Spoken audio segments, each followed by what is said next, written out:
Parc des expositions.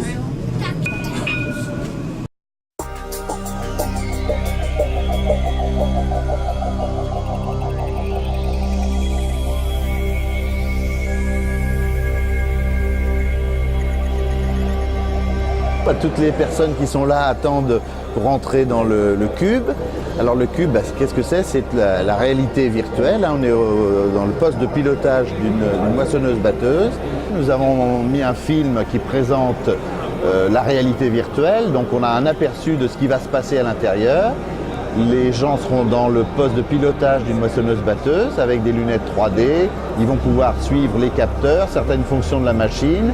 Les lunettes vont suivre les mouvements de la tête, donc on est complètement en relief. On est vraiment dans un champ, en train de moissonner. Et c'est une expérience qui montre les hautes technologies, qui donne une approche de ce milieu et des différents métiers que nous proposons. Donc c'est une première approche, un peu comme à Disney, mais là, sauf que là on est au salon de l'agriculture et qu'on présente une machine.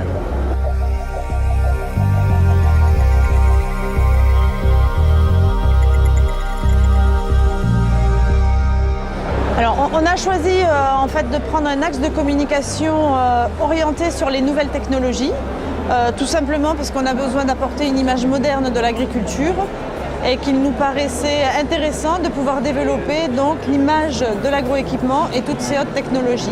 On a utilisé donc des animations avec des outils qui sont utilisés aussi chez nos constructeurs pour la conception des machines tout simplement, donc la réalité augmentée et puis la réalité virtuelle.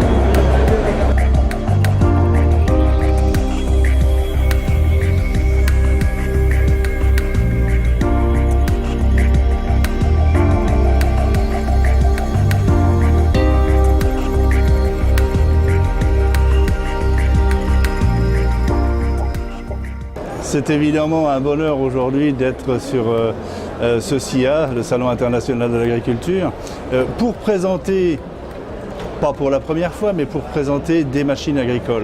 Des machines agricoles et surtout la technologie.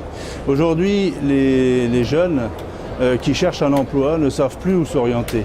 Les secteurs d'activité semblent tous bouchés et on a beaucoup de mal à donner un rêve à un enfant pour organiser sa vie.